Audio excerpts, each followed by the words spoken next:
Vietnam sits on the eastern edge of mainland Southeast Asia, stretched in a long S-shape between mountains, river deltas, and the sea. To the north is China, to the west are Laos and Cambodia, to the east lies the South China Sea, a body of water central to trade, fishing, and modern territorial disputes. With more than 102 million people, Vietnam is one of the most populous countries in the world, yet its land area is relatively compact compared with giants like China, India, or the United States. This creates a country where dense cities, rural villages, rice fields, industrial zones, and coastal ports are all closely connected. Its capital, Hanoi, reflects centuries of political history in the north, while Ho Chi Minh City, formerly Saigon, is the country's largest urban and economic center in the south. Vietnam's geography has deeply shaped its history. The Red River Delta in the north became one of the earliest centers of settled life, agriculture, and political organization.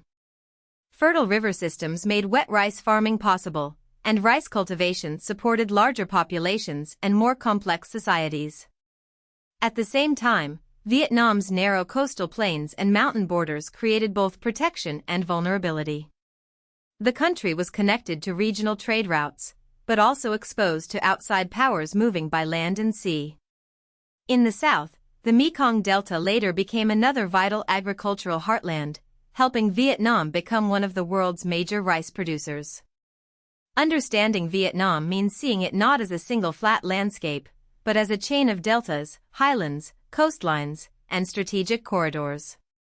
Human settlement in Vietnam reaches back to the Paleolithic age, but organized states emerged much later, especially in the north around the Red River Delta.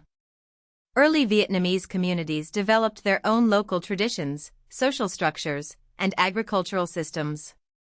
However, their position next to China meant that Vietnam's development would be heavily influenced by its northern neighbor. In 111 BC, the Han dynasty annexed northern and central Vietnam, beginning a long period of Chinese rule that lasted, with interruptions and resistance, until the 10th century. This period did not erase local Vietnamese identity, but it introduced powerful influences: Chinese writing, administrative models, Confucian political ideas, and Buddhist religious culture. Vietnam's later rulers would adopt many of these tools while still defining themselves as distinct from China. In 939, Vietnam achieved a major turning point when a native dynasty emerged after defeating Chinese control. This did not mean isolation from China. Instead, Vietnam entered a long historical pattern, resisting Chinese domination while borrowing from Chinese statecraft. Vietnamese monarchs used Confucian ideas to organize government, education, and social hierarchy. Buddhism also became deeply rooted in religious and cultural life. Over time, Vietnamese kingdoms expanded southward from the Red River Delta, a movement often called the Southward March. This expansion brought them into conflict with the Kingdom of Kampa, a Hindu and later Islamic-influenced civilization along the central coast. As Vietnamese power moved south, Kampa was gradually conquered, and Vietnamese settlement extended toward the Mekong Delta. Vietnam was not always a unified political space. During much of the 17th and 18th centuries, the country was effectively divided between two rival domains, Dang Nguai in the north and Dang Trong in the south. These regions were ruled by powerful families who competed for authority while still operating within the broader idea of Vietnamese monarchy. This division mattered because it reinforced regional differences that would echo later in history. The north had older ties to the Red River Delta, imperial administration, and Confucian bureaucracy. The south was more recently incorporated, shaped by frontier settlement, trade, and the Mekong Delta's agricultural expansion.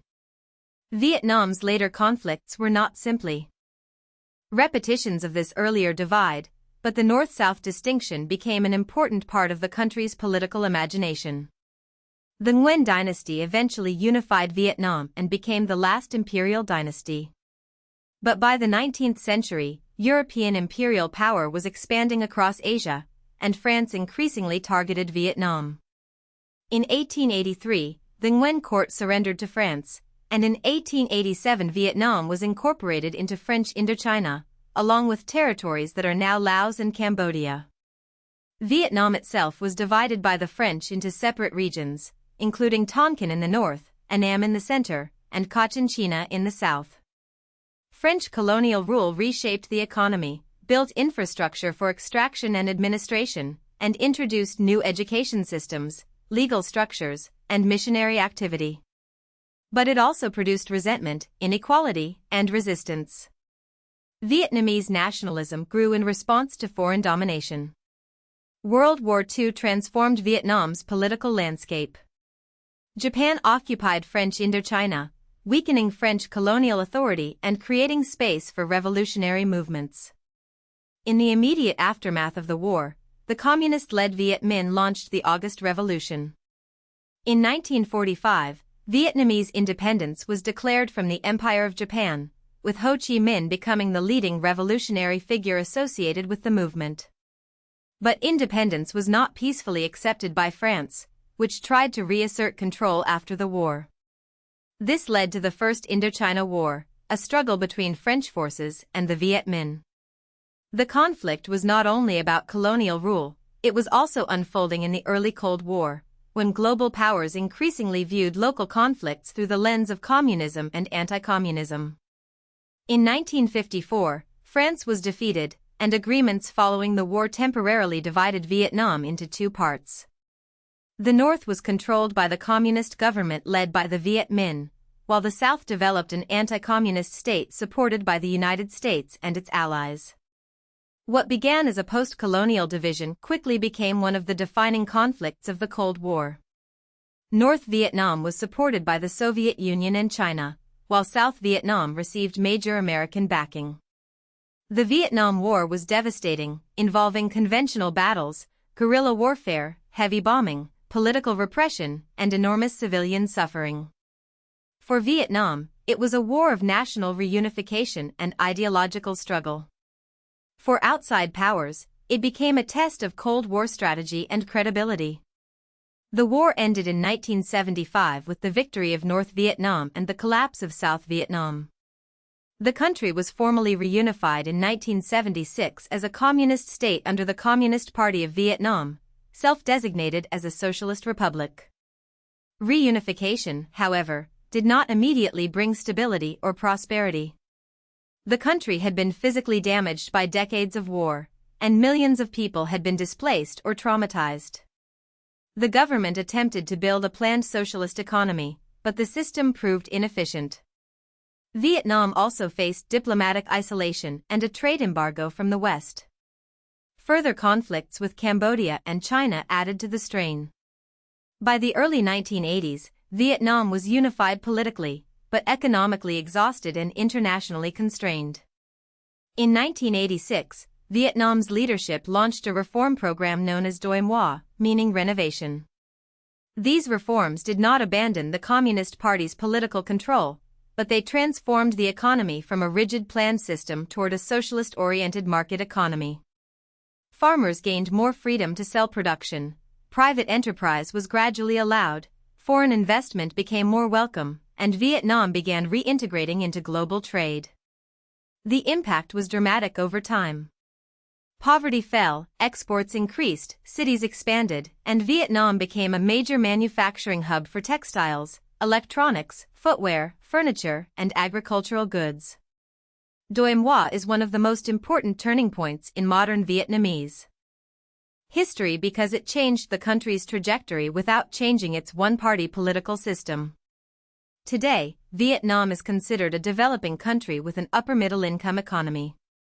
It is closely integrated into regional and global institutions, including ASEAN, APEC, the World Trade Organization, the Non-Aligned Movement, and other international bodies. It has also served twice on the United Nations Security Council, reflecting its growing diplomatic profile. Vietnam's foreign policy often balances relationships carefully, maintaining party-to-party ties with China, deepening economic links with the United States, participating in regional diplomacy, and protecting its claims in the South China Sea. This balancing act is not just diplomatic theater. Vietnam's security, trade, and national identity are all tied to its position between powerful neighbors, major sea lanes, and a rapidly changing global economy. Vietnam's modern story is one of continuity and contradiction. It is a country shaped by ancient agriculture, Chinese influence, imperial expansion, colonial rule, revolutionary war, communist reunification, and market reform. It has achieved striking economic growth and lifted many people out of poverty, yet it also faces serious challenges, including corruption, censorship, environmental pressures, and a poor human rights record. Its cities are young and dynamic, but its political system remains tightly controlled. Its history is marked by resistance to outside domination, yet its future depends heavily on global trade and international partnerships. Vietnam cannot be understood only through the Vietnam War, or only through its recent economic rise. It is a nation continually shaped by geography, memory, survival, and reinvention. If you found this helpful, please like this video and subscribe for more explainers.